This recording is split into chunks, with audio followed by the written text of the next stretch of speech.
Assalamualaikum warahmatullahi wabarakatuh. Sebelumnya terima kasih kepada teman-teman semua dan juga Pak Robin yang sudah menyempatkan waktunya untuk menonton video materi tentang penerimaan, penugasan, dan perencanaan audit dalam mata kuliah Auditing 1. Nah, sebelumnya perkenalkan nama saya Rifana Azhara Nurhidayat dengan NPM 2022. Saya Dina Rianti dengan NPM 2090. Saya Nova Triogesti dengan NPM 2078. Saya Berliana Najmi Hayati dengan NPM 2080. Nah, selanjutnya itu eh, kita bakal ngebahas tentang penerimaan penugasan, di mana penerimaan penugasan ini kan setiap pelaku bisnis kan pasti selalu berkompetisi kan dengan pelaku bisnis lainnya. Nah, sama juga dengan KAP, di mana KAP ini kan pasti bakal bersaing juga dengan kantor akuntan publik lainnya gitu. Persaingan itu juga harus dihadapi tanpa melanggar kode etik. Nah, mereka tuh KAP ini harus dapat menghimpun sebanyak mungkin klien untuk mempertahankan eksistensinya. Nah, auditor juga harus mempertimbangkan secara matang setiap permintaan auditing atau penugasan audit dari klien. Permintaan tersebut dapat berasal dari klien lama ataupun klien baru. Nah, klien baru ini dapat dibedakan menjadi dua, yaitu yang belum klien yang sama sekali belum pernah diaudit dan juga klien pindahan dari kantor akuntan publik lainnya. Nah, biasanya eh, klien pindahan dari kantor akuntan publik lainnya itu ada ada beberapa penyebab. Yang pertama itu ada merger dua perusahaan yang kantor akuntan publiknya berbeda, di mana dua perusahaan ini akan saling melakukan merger yang berbeda, terus dapat berakibat pada kantor akuntan yang akan mengaudit perusahaan merger tersebut. Nah, mereka dapat meneruskan pada salah satu kantor akuntan terdahulu atau bahkan menunjuk kantor akuntan yang sama sekali baru. Nah, terus yang kedua juga ada ketidakpuasan terhadap kantor akuntan yang lama. Nah, itu kan pasti kita kan kadang suka ngerasa nggak serak atau misalnya nggak ngerasa kayak ini kurang nih gitu. Nah, itu juga bisa menjadi faktor penyebab klien berganti ke AP. Nah, biasanya penyebab ketidakpuasannya itu karena fee yang eh, nggak sesuai dengan kemampuan atau terlalu tinggi, terus juga membutuhkan jasa profesional yang lebih luas, terus juga mencari KAP yang kredibilitasnya lebih tinggi, dan juga ada tuntutan atau aturan suatu lembaga berwenang, misalnya Bapepam LK.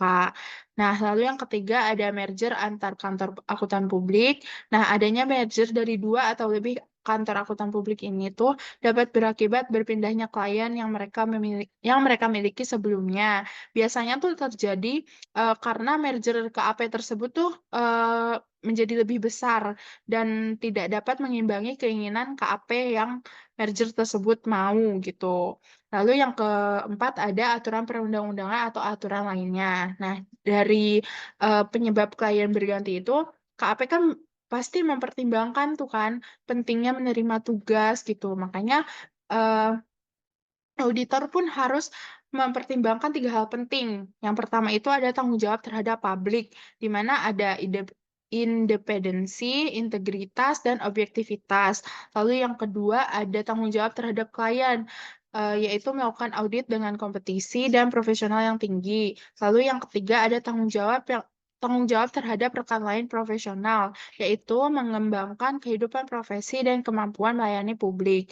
Nah, setelah kita mempertimbangkan menerima tugas itu, sebenarnya kita tuh bisa tahu cara langkah-langkah mempertimbangkannya, yaitu ada 6 langkah. Yang pertama, mengevaluasi integritas manajemen, mengidentifikasi kondisi khusus dan risiko yang tidak biasa, menilai kemampuan auditor untuk memenuhi standar umum auditing, mengevaluasi independensi, keputusan untuk menerima atau menolak perikatan, membuat surat penugasan audit. Nah, selanjutnya akan dibahas oleh rekan saya.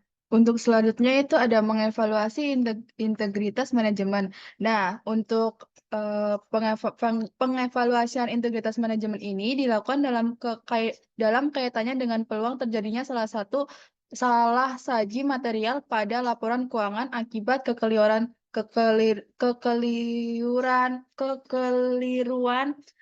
terus ketidakberesan dan pelanggaran hukum yang terjadi dalam proses pencatatan akuntansi.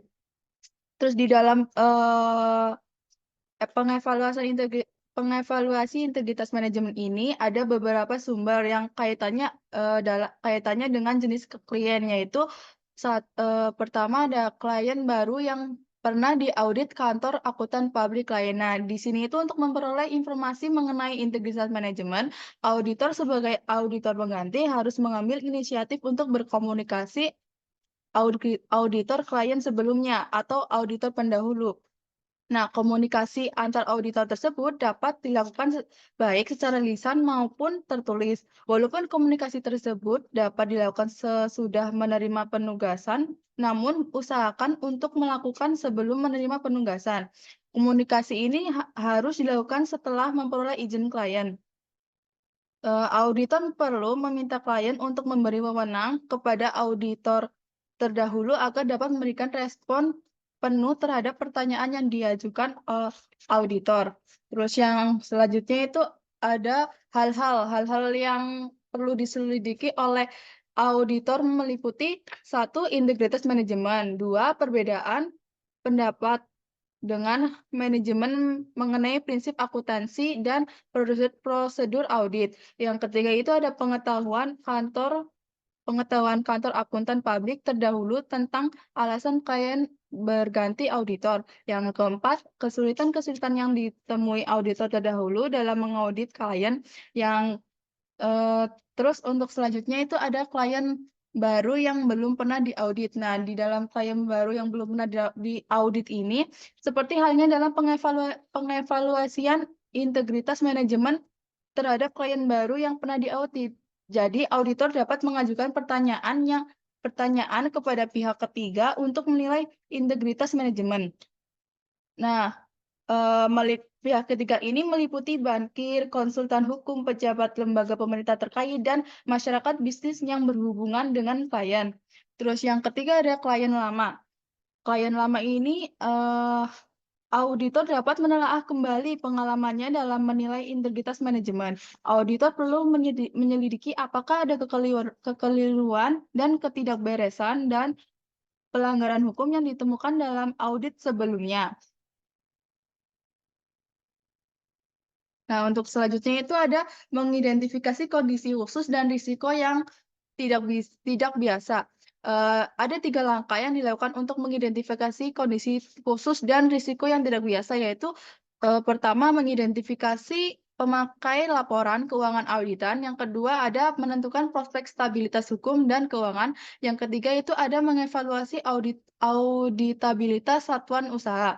Untuk mengidentifikasi pemakaian laporan keuangan auditan itu, auditor perlu mengidentifikasi siapa pemakai laporan keuangan auditan. Langkah ini diperlukan karena pemakailah yang akan menuntut pertanggungjawaban secara hukum dari auditor seandainya mereka merasa dirugikan akibat penggunaan laporan audit maupun laporan keuangan lainnya. Untuk menentukan prospek stabilitas hukum dan keuangan itu, auditor juga perlu menyelidiki prospek stabilitas hukum dan keuangan klien. Kesulitan-kesulitan hukum dan keuangan yang menimpa klien akan meningkatkan risiko audit. Tingginya risiko audit dapat dijadikan alasan untuk menolak penugasan maupun untuk menerima fee audit yang tinggi. Terus yang ketiga itu mengevaluasi auditabilitas satuan usaha, yang dimana itu auditor akan menilai kecukupan catatan akuntansi, peran manajemen dalam pelaksanaan struktur pengendalian intern, dan pembatasan lingkup audit. Untuk materi selanjutnya akan dijelaskan oleh rekan saya.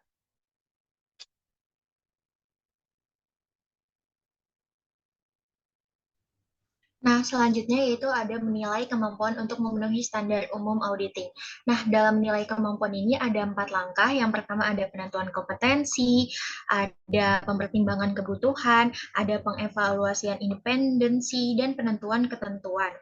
Nah, saya akan membahas yang pertama dulu. Dalam penentuan kompetensi untuk melaksanakan audit ini ada 2 tahap. Yang pertama yaitu ada mengidentifikasi tim audit dan mempertimbangkan konsultasi dan tenaga spesialis. Nah, dalam mengidentifikasi tim audit ini perlu pemahaman yang baik tentang karakteristik bisnis dan sistem informasi si kliennya. Jadi misalnya untuk klien yang bergerak dalam bisnis modal Ventura dan menggunakan sistem informasi komputer, tim audit ini perlu memiliki anggota yang kompeten dalam akuntansi untuk bisnis tersebut, serta dalam penggunaan sistem informasi yang digunakan. Lalu yang kedua yaitu ada mempertimbangkan konsultasi dan tenaga spesialis. Nah, dalam beberapa kasus mungkin sangat dibutuhkan sekali konsultasi atau tenaga spesialis untuk make sure kalau misalkan si auditnya ini tuh kerja dengan baik atau enggak. Nah, setelah itu ada mempertimbangkan kebutuhan untuk konsultasi dan menggunakan spesialis. Nah, di sini ada 5 langkah. Ada 5 langkah ya, teman-teman. Yang pertama yaitu nilai aktiva seperti benda seni. Yang kedua yaitu ada insinyur untuk menentukan cadangan mineral. Yang ketiga yaitu ada aktuaris. Jadi aktuaris ini merupakan seseorang yang sudah profesional. Jadi dia itu beneran yang kayak udah mahir banget nih untuk menggunakan matematika dan statistik untuk menghitung jumlah dalam akuntansi pensiun. Dan yang keempat yaitu ada pengacara untuk menilai hasil dari perkara hukum. Dan yang kelima yaitu ada konsultan lingkungan untuk menentukan dampak hukum dan peraturan lingkungan. Jadi sebelum menggunakan spesialis ini, auditor itu perlu memastikan kalau spesialis tersebut ini memenuhi kualifikasi tersebut atau enggak. Nah, untuk memenuhi kualifikasinya itu ada 3 kualifikasi. Yang pertama, ada memeriksa sertifikasi profesional dan lisensi spesialis. Yang kedua, mendapatkan informasi dari rekan atau pihak lain. Dan yang ketiga, memastikan tidak ada hubungan dengan klien yang dapat mempengaruhi objektivitas spesialis. Lalu yang ketiga, ada pengevaluasian independensi. Nah, ini terdiri dari 3 tahap ya, teman-teman. Yang pertama itu ada independensi auditor. Nah, mengidentifikasi tim audit atau independensi auditor, itu auditor sebenarnya harus bersikap independen dan tidak terpengaruh oleh kepentingan pihak A dan pihak B. Lalu yaitu ada kode etik profesi. Jadi profesi akuntan budik ini menetapkan bahwa anggotanya ini harus benar-benar menjaga persepsi independensi di mata masyarakat. Jadi dia nih nggak boleh yang kayak seenaknya aja kalau mau bertingkah laku gitu loh. Jadi dia harus sesuai dengan ketentuan yang berlaku. Lalu yang terakhir ada pentingnya independensi dalam penampilan. Jadi auditor ini harus memastikan kalau misalnya itu kalau misalkan ada keadaan yang dapat mengganggu independensinya karena kehilangan persepsi independensi, itu bisa mengurangi kepercayaan pemakai terhadap hasil audit, meskipun auditor secara faktual bersifat independen. Dan yang keempat yaitu ada penentuan ketentuan melaksanakan audit secara cermat dan seksama. Ini ada 2 faktor utama yang dapat mempengaruhi penentuan ketentuan ini. Yang pertama yaitu adalah waktu penyelesaian audit. Jadi semakin lama waktu yang ditetapkan untuk audit, semakin baik kesempatan auditor untuk melakukan audit secara cermat dan seksama. Lalu yang kedua yaitu ada pembuatan schedule pekerjaan lapangan. Jadi auditor ini harus membuat plan dari misalkan dari plan A, plan B, dan plan C. Kalau misalnya plan A tidak terlaksana, jadi dia masih ada plan B dan plan C-nya. Nah, sambil membuat plan A, plan B, plan C ini, sambil mempertimbangkan proyek lainnya yang sedang atau akan ditangani oleh kantor akuntan publik. Nah, setelah itu ada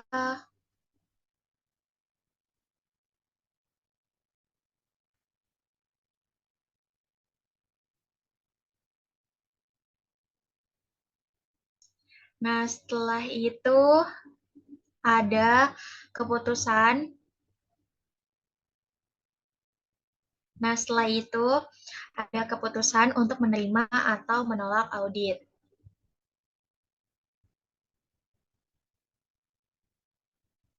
Nah, di sini ada 3 penyebab kantor untuk dia menerima atau menolak audit.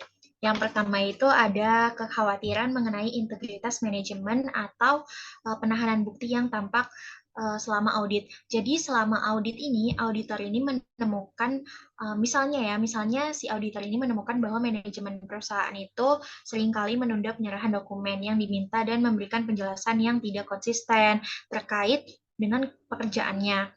Nah, lalu auditor ini merasa ada yang janggal bahwa manajemen sedang menyembunyikan informasi penting atau mengelola data keuangan dengan cara yang tidak transparan. Lalu yang kedua, klien menolak untuk membenarkan salah saji material dalam laporan keuangan. Nah, jadi auditor ini perlu mengidentifikasi adanya kesalahan signifikan dalam laporan keuangan, seperti pengakuan pendapatan yang terlalu tinggi atau pengeluaran yang tidak dicatat atau yang tidak transparan. Lalu yang ketiga, klien tidak mengambil langkah-langkah yang tepat untuk memperbaiki kecurangan atau tindakan melawan hukum yang ditemukan selama audit. Nah, jadi si audit ini tuh nemuin kalau misalnya banyak banget kecurangan di internal, di mana seorang pegawai ini telah melakukan penggelapan dana, misalnya. Lalu si auditor ini melaporkan temuan ini kepada manajemen. Kalau misalnya manajemen tidak mengambil tindakan yang seharusnya, maka akan dilakukan tindakan lebih lanjut atau investigasi lebih lanjut. Nah, dalam hal tersebut, kantor audit akan melakukan konsultasi terhadap penasihat hukum untuk mengambil keputusan menerima atau menolak si audit tersebut. Nah, materi selanjutnya akan dijelaskan oleh rekan saya.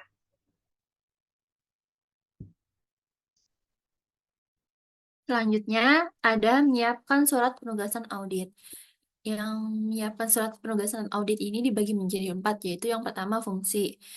Fungsi dari surat penugasan audit itu yaitu untuk mendokumentasikan dan menegaskan yang pertama, penerimaan auditor atas penunjukan oleh klien. Yang kedua, tujuan dan lingkup audit. Yang ketiga, luas tanggung jawab yang dipikul oleh auditor bagi kliennya. Dan tanggung jawab manajemen atas informasi keuangan. Yang keempat, kesepakatan mengenai reproduksi laporan keuangan auditan. Yang kelima, kesepakatan mengenai bentuk laporan yang akan diterbitkan auditor untuk menyampaikan hasil penugasan. Yang keenam, fakta bahwa audit memiliki keterbatasan bawaan bahwa kekeliruan dan ketidakberesan material tidak akan terdeteksi. Yang ketujuh, kesanggupan auditor untuk menyampaikan informasi tentang kelemahan signifikan dalam struktur pengendalian intern yang ditemukan oleh auditor dalam auditnya. Yang kedelapan, akses ke berbagai catatan, dokumentasi, dan informasi lain yang diharuskan dalam kaitannya dengan audit. Yang kesembilan, kesepakatan mengenai dasar penentuan fee audit. Nah, terus yang kedua itu ada hal lain dalam penugasan. Hal lainnya yaitu pengaturan berkenaan dengan perencanaan auditnya. Yang kedua, pengaturan tentang pengikutsertaan auditor lain dan atau tenaga ahli dalam beberapa aspek audit. Dan yang ketiga, lain-lain. Selanjutnya ada faktor.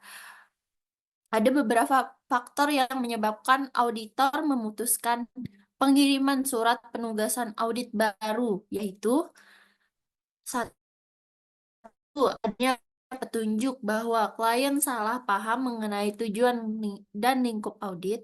Yang kedua,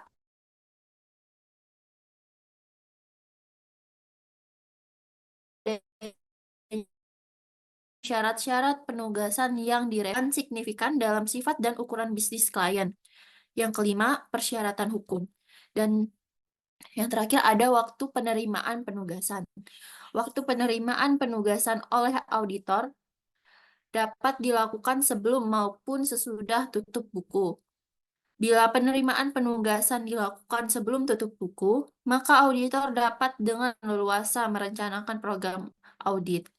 Bila penugasan diterima setelah tutup buku, maka auditor akan menghadapi banyak kendala, terutama kendala waktu dalam melaksanakan audit. Selanjutnya ada dasar penentuan fee audit. Ada beberapa cara dalam penentuan fee audit.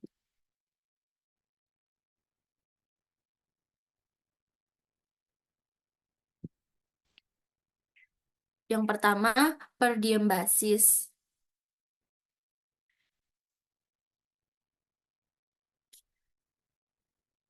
Pada fee audit ditentukan dengan dasar waktu yang digunakan oleh tim auditor. Yang kedua, flat atau kontrak basis. Pada cara ini, fee audit dihitung sekaligus dengan secara borongan tanpa memperhatikan waktu audit yang dihabiskan. Yang ketiga, maksimum fee basis. Cara ini merupakan gabungan dari kedua cara di atas. Pertama kali ditentukan tarif per jam, kemudian dikalikan dengan jumlah waktu tertentu, tapi dengan batasan yang maksimum. Selanjutnya akan dibahas oleh teman saya. Oke, eh, sebelumnya terima kasih tadi udah ngebahas kan tentang surat penugasan dan cara dasar penentuannya. Nah, kita sekarang faktor penentuan dasarnya fee. Yang pertama itu ada karakteristik keuangan, di mana ini tuh seperti tingkat penghasilan, labanya, aktivanya, modalnya, dan lain-lain. Terus yang kedua ada lingkungan, itu kayak persaingan, pasar tenaga profesional, dan lain-lain. Terus yang ketiga ada karakteristik operasi, itu seperti jenis industri, jumlah lokasi perusahaan, jumlah eh, lini produk, dan lain-lain. Lalu yang terakhir kegiatan eksternal, itu seperti pengalaman, tingkat koordinasi dengan internal auditor, dan lain-lain. Mungkin oke, sekian presentasi dari kelompok kami. Kami membuka satu sesi pertanyaan dengan 4 penanya tercepat. Kalau misalnya ada yang ingin ditanyakan, bisa komen di kolom komentar. Kurang lebihnya mohon maaf. Wassalamualaikum warahmatullahi wabarakatuh.